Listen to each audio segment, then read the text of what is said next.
प्रणाम आप सभी को। जय जगन्नाथ, ओम नमः शिवाय। तो आज जगन्नाथ जी की कथा का पंचम दिवस है और आज ही अंतिम दिवस है, क्योंकि हम लोगों ने इस कथा में जगन्नाथ जी की अलौकिक धाम जो जगन्नाथपुरी धाम पहले से विराजमान था उसको लौकिक कैसे किया गया था उसके बारे में हमने चर्चा किया था। तो आज है अंतिम दिवस और चलिए हम लोग कथा का शुभारंभ करते हैं जगन्नाथ जी की स्तुति के साथ। नीलांचले निवासाय नित्या परमात्मने बलभद्र सुभद्राय जगन्नाथाय नमो नमः। और अभी हम हनुमान जी की भी स्तुति करेंगे हनुमान जी के मंत्र के साथ। ओम हन हनुमंते नमः, ओम हन हनुमंते नमः। तो जैसे कि हमने पिछले कथा में जाना था कैसे विश्वकर्मा जी आए थे जगन्नाथ जी की प्रतिमा बनाने के लिए और उन्होंने कहा था कि 21 दिन तक दरवाज़ा कोई खुलेगा नहीं, भले ही जो भी हो जाए दरवाज़ा नहीं खोलना है। और अगर दरवाज़ा खोल दिया जाता है तो भगवान की मूर्ति जितनी भी बनी होगी उतनी ही पूजा की जाएगी, वही श्री भगवान जगन्नाथ जी का स्वरूप होगा।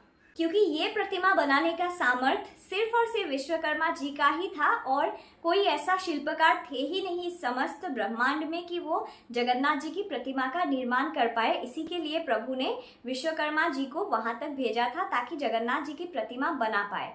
और विश्वकर्मा जी को पता था कि जगन्नाथ जी की कैसी प्रतिमाएं बनानी थी। 4 प्रकार की प्रतिमाएं बनानी थी। एक तो जगन्नाथ जी जो स्वयं भगवान श्री हरि नारायण है, दूसरे बलभद्र जी है और तीसरे सुभद्रा माता और चौथा जो होंगे वो प्रभु श्री हरि नारायण के सुदर्शन चक्र होगा। तो वहां पे 4 विग्रह है इन टोटल जगन्नाथपुरी में, ये आप याद रखिएगा। तो इसके बाद क्या होता है, क्योंकि वो वृद्ध थे इसलिए सारे जो राजभवन में लोग थे उन लोगों ने डिसाइड किया कि वो लोग सब लोग पहरी देंगे एक एक प्रहर के लिए वो कक्ष के बाहर, ताकि उनको कुछ भी चीज़ की ज़रूरत हो तो वो लोगों को आवाज़ दे पाए। ऐसे ही क्या हुआ था, जो गुंडीचा देवी थी वो चिंतित थे, उनको लगा था कि ये बहुत वृद्ध है, क्या ये कर पाएंगे। तो सबसे ज़्यादा जो चिंतित थे वहाँ पे वो थी गुंडीचा देवी।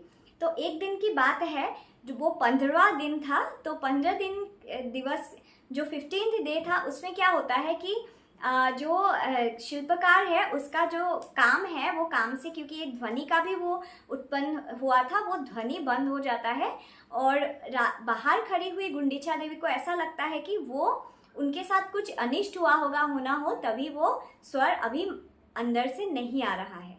और फिर इसी शंका और क्यूरियोसिटी के कारण वो 15वें दिन ही द्वार को खोल देती है और तभी वहां से विश्वकर्मा जी अंतर ध्यान हो जाते हैं और वो जब मूर्तियां देखती है तो उसे पता लगता है कि मूर्तियां तो अधूरी है। और फिर राजा को जाके पूरा वाकया बताते हैं और राजा से क्षमा मांगते हैं कि मैं भले के लिए ही मैंने ये कार्य किया था, अब क्या होगा, प्रभु की प्रतिमाएं अर्धनिर्मित है। तभी राजा इंद्रद्युम्न भी अत्यंत चिंतित हो जाते हैं, लेकिन तभी उन्हें एक बात का स्मरण होता है कि जो शिल्पकार थे, जो विश्वकर्मा भगवान थे, उन्होंने प्रारंभ में ही बता दिया था कि प्रभु की मूर्ति जितना भी बना होगा जब तक द्वार नहीं खुलता है वही प्रभु का स्वरूप होगा, यहाँ पे वही प्रभु का स्वरूप यहाँ पे विद्यमान होगा। ये चीज जब उनको याद आ जाते हैं तब उन्हें पता लग जाता है कि हो ना हो यही प्रभु का स्वरूप है, यही प्रभु की इच्छा है, तो यही मूर्ति यहाँ पे विराजमान होगा। ये सत्य को वो स्वीकार कर लेते हैं और प्रभु जगन्नाथ जी की उधर धन्यवाद करते हैं और सभी लोग वहाँ पे संकीर्तन करने लग जाते हैं, क्योंकि प्रभु की प्रतिमा बन गई थी। ये उत्सव का कारण था एक। फिर जब ये प्रतिमा का निर्माण हो जाता है तब नारद जी आते हैं वो राजभवन पे और आके कहते हैं कि नारायण नारायण, और प्रणाम करते हैं प्रभु जगन्नाथ जी, माँ सुभद्रा और बलभद्र जी सुदर्शन चक्र की प्रतिमा को, और कहते हैं राजा इंद्रद्युम्न से कि ये तो हो गया है, अभी क्या करना है, आपको प्राण प्रतिष्ठा करना है। जो नील माधव के विग्रह है उनको आपको जगन्नाथ जी के अंदर उन्हें प्रतिष्ठा करनी है, ऐसा बताते हैं। जो जगन्नाथ जी का और वो नील माधव के विग्रह को जगन्नाथ जी की जो प्रतिमा है उनके अंदर विराजमान करके प्राण प्रतिष्ठा करना है, ये बताते हैं। और बोलते हैं कि आपको 100 कुएं बनानी होगी और वो 100 कुएं के जल से प्रभु की जो विग्रह है उनकी जलाभिषेक करना पड़ेगा और 100 यज्ञ आपको करना पड़ेगा, तभी जाके ये प्राण प्रतिष्ठा समारोह संपन्न होगा। फिर नारद जी के दर्शन पाके राजा इंद्रद्युम्न अत्यंत प्रसन्न हो जाते हैं। तभी नारद जी कहते हैं कि अभी आपको एक बहुत ही विशिष्ट ब्राह्मण की जरूरत होगी जो प्राण प्रतिष्ठा के लिए पूजा कर पाए। तभी इंद्रद्युम्न पूछते हैं नारद जी को कि ये ब्राह्मण कौन होगा, आप हमें मार्गदर्शन कीजिए। तब नारद जी ने कहा, वो परम ब्रह्म ही हो सकते हैं, वो ब्रह्मा जी ही होंगे जो यहाँ पे महाजगन्नाथ महाप्रभु की प्रतिमा को मंदिर में स्थापित करेंगे। तब राजा इंद्रद्युम्न ने कहा कि मैं ब्रह्मलोक कैसे जाऊंगा, कैसे मैं ब्रह्मा को ब्रह्मलोक में निमंत्रण देने जाऊं। तब नारद जी ने कहा कि ये कार्य में मैं आपकी सहायता करूंगा, मैं प्रभु निर्देश से ही यहाँ आया हूँ आपकी सहायता करने। लेकिन बात यह है कि जब आप ब्रह्मलोक के लिए आप प्रस्थान करेंगे और ब्रह्मलोक से जब आप लौट के आएंगे, यहाँ का राजा भी कोई और होगा और जो विद्यापति का जो लीनेज है, जो परिवार है, उनके भी अनेकों जो पुष्टे है वो भी समाप्त होके बहुत आगे का समय हो जाएगा और यहाँ का राजा भी कोई और होगा। और अगर आप मेरे साथ अभी ब्रह्मा जी को निमंत्रण करने जा रहे हो तो ये जो मिलन होगा आपके परिवार के साथ वो आपका अंतिम मिलन होगा। ऐसा कह के नारद जी ने कहा कि आप 100 कुएं का निर्माण और 100 यज्ञ आप कीजिए, उसके बाद मैं आप यहाँ पे आऊँगा आपको ले जाने के लिए ब्रह्मलोक, ब्रह्मा जी को निमंत्रण देने के लिए। फिर क्या होता है, बहुत ही कम समय में राजा इंद्रद्युम्न ने 100 कुएं का निर्माण कर लिया और 100 यज्ञ भी कर लिए।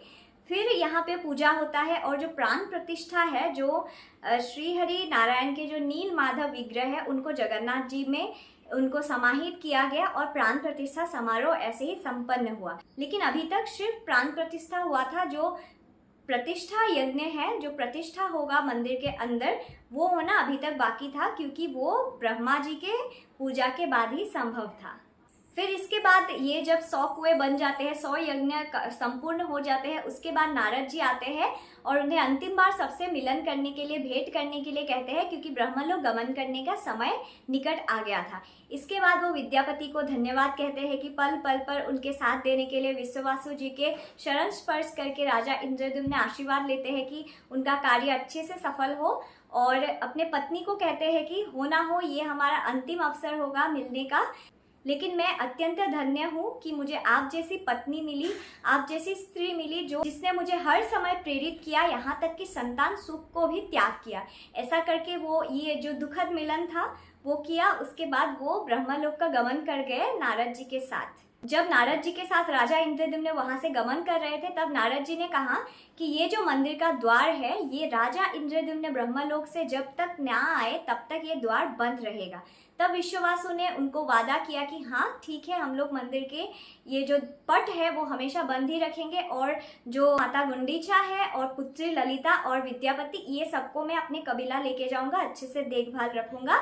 ऐसा इंद्रद्युम्न को वचन दिया और फिर वो लोग कबीला पे प्रस्थान कर गए और नारद महामुनि और देवर्षि नारद के साथ जो राजा इंद्रद्युम्न थे ये ब्रह्मलोक के लिए प्रस्थान कर गए। और यहाँ पे क्या होता है, जो गुंडीचा देवी थी उन्होंने संकल्प ले लिया था अपने पति इंद्रद्युम्न के सामने कि हो ना हो ये भले ही हमारा आखिरी मिलन हो, लेकिन मैं साधना करूंगी, मैं तप करूंगी, तपस्या करूंगी कि आपकी ब्रह्मलोक की यात्रा पूर्ण हो। तो वो लोग जब कबीला के लिए प्रस्थान कर रहे थे तभी वहां पे एक जगह आए जहाँ पे हनुमान जी की एक मूर्ति भी थी। वहां पे उन्होंने कहा कि उधर ही एक गुफा था, वो गुफा में उन्होंने कहा कि मैं इधर ही तपस्या करूंगा, मेरे स्वामी के जो कार्य है वो अच्छे से संपन्न होने के लिए।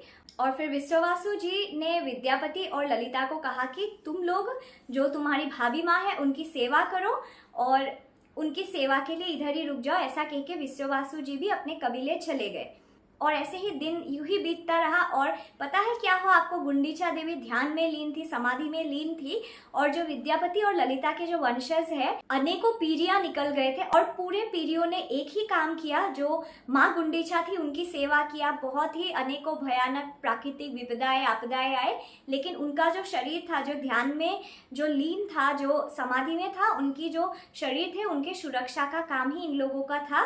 क्योंकि और ये जो प्रथा थी ये पास ऑन होता गया, जो विद्यापति और ललिता के लीनेज ने यही काम किया। और फिर ऐसे ही एक दिन का समय आया जब ब्रह्मलोक पहुंच गए थे राजा इंद्रद्युम्न ने नारद जी के पास और ब्रह्मा जी को निमंत्रण प्रदान किया। और ब्रह्मा जी ने कहा कि मैं इसी क्षण के प्रतीक्षा में यहाँ पे था कि कब तुम आओगे और मुझे जगन्नाथ जी के प्रतिष्ठा कार्य के लिए निमंत्रण प्रदान करोगे। और फिर इसके बाद ब्रह्मा जी और राजा इंद्रद्युम्न नारद जी फिर पुरी धाम को लौट आए थे, जगन्नाथ जी के पुरी क्षेत्र में। और यहाँ पे क्या हो रहा था, जो पुरी मंदिर था वो बालू के अंदर दब गया था और वहाँ का जो राजा था उस समय में उनका नाम था गालू माधव। तो गालू माधव ने वो रेत से बाहर निकाले थे पूरी मंदिर को और द्वार को खोलने के लिए प्रयास कर रहे थे। वो पूरे सेनाओं को भी लगा दिया था कि द्वार खुल जाए, लेकिन वो जो द्वार था मंदिर का वो खुल ही नहीं रहा था। तभी जो इंद्रद्युम्न है वो ब्रह्मलोक से आ गए थे मंदिर के पास और उन्होंने कहा कि जो गालू माधव थे उनको कहा कि ये मंदिर का निर्माता मैं ही हूँ, ये मंदिर को मैं ही खोल सकता हूँ। जब ऐसा कहा तो गालू माधव और उनके जो सैन्य थे वो लोग मजाक उड़ाने लगे कि आप कौन से समय की बात कर रहे हो, और अगर कोई भी ब्रह्मलोक गमन करता है वो लौट के यहाँ पे नहीं आता है, तो उनका उपहास करने लगा। तभी क्या हुआ, राजा इंद्रद्युम्न ने जो मंदिर का पट था वो पट को हाथ से स्पर्श किया और वो पट खुल गया। तभी ये जो गालू माधव राजा थे वो अत्यंत आश्चर्यचकित हो गया और उनसे क्षमा मांगा। तभी वहां पे ब्रह्मा जी और नारद जी भी पहुंचते हैं। गालू माधव ने उन लोगों से भी आशीर्वाद लिया और कहा कि जो आप लोगों के पूजा के लिए जो भी सामान चाहिए आप लोग जैसे भी करना चाहते हो वो सबका जो निर्बंध करना है वो सब मैं ही करूंगा, तो कृपया मुझे इस चीज का सौभाग्य प्रदान करें। तो राजा इंद्रद्युम्न ने कहा कि क्यों नहीं, आप भी भक्त हो श्री हरि नारायण का, तो आपका संपूर्ण अधिकार है, आप अभी के राजा भी हो यहाँ के, तो इसका जो व्यवस्था है वो आप ही देखो, ऐसा कहा उनको। फिर वो व्यवस्था में लग जाते हैं प्रभु की जो प्रतिष्ठा था उसका। और ऐसे ही समय आ गया था जगन्नाथ जी की प्रतिष्ठा दिवस का और वो लोग यज्ञ में बैठ गए थे। लेकिन तभी ब्रह्मा जी थोड़ा सा संकोच कर रहे थे और राजा इंद्रद्युम्न ने पूछा कि इतना कुछ हो गया है, आप क्यों संकोच लग रहे हैं, आप अगर कोई भी त्रुटि हो गई है तो आप मुझे निसंकोच होके आप मुझे बता सकते हो। तब ब्रह्मा जी ने राजा इंद्रद्युम्न को कहा कि कोई भी जो यज्ञ होता है उसमें आपकी जो अर्धांगिनी है, जो आपकी बवांग है, उनके उपस्थिति के बिना कोई भी यज्ञ सफल नहीं होता है विवाहित पुरुष के लिए, तो आपकी पत्नी की यहाँ पे अत्यंत आवश्यक होगी। तब राजा इंद्रद्युम्न संकोच में पड़ जाता है, उन्हें बहुत ही ज़्यादा दुख होता है और वो ब्रह्मा जी को बताते हैं कि यहाँ से जब मैं गमन कर रहा था तभी मुझे पता था, मुझे नारद महामुनि ने कहा था कि मेरा ये जो भेंट होगा परिवारजनों के साथ वो अंतिम भेंट होने वाला है। लेकिन हाँ, एक बात है, मुझे मेरी पत्नी ने कहा था कि वो तपस्या करेगी और मेरी प्रतिष्ठा करेगी। अब मेरी पत्नी कहाँ पे है इस चीज़ का मुझे कोई भी भान नहीं, कुछ भी ज्ञात नहीं। और तब क्या होता है, जो यहाँ पे प्रतिष्ठा होने वाला था इसकी भनक गुंडीचा देवी को लग जाती है, क्योंकि वो तपस्या में समाधि में लीन थी। तभी वहां पे गुंडीचा देवी प्रकट होती है इतने सहस्त्र वर्ष बाद और कहते हैं कि स्वामी मैं इधर ही हूँ, मैंने आपकी प्रतीक्षा किया और तपस्या किया, समाधि में लीन थी और मैं अभी आपके सहयोग करने के लिए यहाँ पे उपस्थित हूँ। और तब राजा इंद्रद्युम्न आश्चर्यचकित होते हैं और उनको बुलाते हैं। जो पत्नी थी गुंडीचा देवी वो लोग आसन पे विराजमान होते हैं और यज्ञ विधि जो प्रतिष्ठा विधि था वो प्रारंभ कर देते हैं। और उसके बाद जो पुरी धाम का जो नींव रखा गया था राजा इंद्रद्युम्न के द्वारा, उनके अंतिम पड़ाव आ गया था और वहाँ पे वो प्रतिष्ठा हो गए थे। और जो अभी हम जैसे दर्शन करते हैं वैसे ही भक्तों के लिए वो मंदिर खुल गया था इसके बाद। और जब ये यज्ञ और प्रतिष्ठा का समापन हुआ तब प्रभु जगन्नाथ जी, माँ सुभद्रा और बलभद्र जी ने दर्शन दिया, सबको आके अपने पूर्ण स्वरूप में दर्शन दिया। और दर्शन दे के राजा इंद्रद्युम्न को कहा कि तुम्हारे निष्ठा से मैं अत्यंत प्रसन्न हूँ, अगर तुम मुझसे कुछ भी वर मांगना चाहते हो तो तुम मुझसे वर मांग सकते हो, ऐसा जगन्नाथ महाप्रभु ने इंद्रद्युम्न को कहा। और आप सुन के हैरान हो जाएंगे कि राजा इंद्रद्युम्न ने क्या मांगा। उन्होंने कहा कि आपके जो ये मंदिर है ये बनाने के लिए जितने भी श्रमिकों ने काम किया था, उनके जो परिवारजन है, उनके जितने भी आगे परिवार हो, सब पे आपकी कृपा दृष्टि बनी रहे। और यहाँ पे जो भी दर्शन करने आए उनका जो मन में अगर कुछ विकार हो, कुछ पाप कर्म किए हो, उनसे भी उनको मुक्ति मिल पाए। और मेरे भ्राता और अन्य लोगों ने जो भी सहयोग किया उन पर भी आपकी कृपा दृष्टि हमेशा बनी रहे। और प्रभु ने कहा कि हाँ ये स्वीकार है। फिर उन्होंने कहा कि और अगर कुछ है तो भी मांगो। तो उन्होंने कहा कि मेरे लिए तो आप मेरे सामने खड़े हो और इससे ज़्यादा मुझसे और कुछ भी नहीं चाहिए। लेकिन तभी प्रभु और प्रसन्न हो जाते हैं। तब प्रभु ने एक वरदान दिया और कहा कि जो गुंडीचा देवी थी उनको कहा कि आप मेरे मासी के रूप में जाने जाओगे, क्योंकि आपने संतान सुख को त्याग किया था मेरे कारण। और यहाँ पे रथ यात्रा होगा और आपका जो निवास धाम होगा वहाँ पे मैं आया करूँगा 8 दिन के लिए मातृत्व सुख का अनुभूति करने के लिए।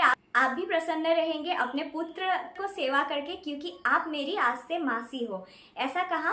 और गुंडीचा देवी भी अत्यंत प्रसन्न हुई। और फिर इसके बाद पूरे संपूर्ण जीवन काल जो गुंडीचा देवी और महाराज इंद्रद्युम्न का था, वो संपूर्ण जीवन काल में हर साल रथ यात्रा निकला और 8 दिन के लिए जगन्नाथ जी उनके वास भवन में गए। और बाद में वही धाम जहाँ पे गुंडीचा देवी रहती थी राजा इंद्रद्युम्न के साथ, वो स्थान ही आज के गुंडीचा धाम कहलाया गया।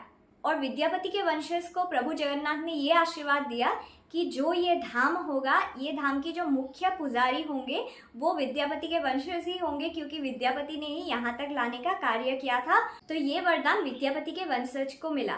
तभी फिर से इंद्रद्युम्न ने कहा कि जो विश्ववासु थे, जब भी आपकी कथा का उल्लेख हो तभी हमेशा हमेशा विश्ववासु जी का नाम आपकी कथा के साथ जुड़े रहे, क्योंकि वो आपके परम भक्त शिरोमणि थे इसके कारण। तो इसके लिए भी प्रभु ने उनको आशीर्वाद दिया, वर प्रदान किया राजा इंद्रद्युम्न को कि हाँ, विश्ववासु को कभी भी इस कथा में भुलाया नहीं जाएगा। तो ये थी जगन्नाथ जी की कथा, कैसे जगन्नाथ जी के अलौकिक धाम लौकिक स्वरूप में आया और हम लोग उनके दर्शन कर पाते हैं। आशा करती हूँ आप लोगों को ये कथा अत्यंत अच्छी लगी होगी। और ऐसी ही कथाओं के समय समय पर जानकारी प्राप्त करने के लिए कृपया मेरे चैनल को सब्सक्राइब कीजिए और बेल आइकन को भी दबा दीजिएगा ताकि आपको नोटिफिकेशन मिल जाए। जय जगन्नाथ, ओम नमः शिवाय।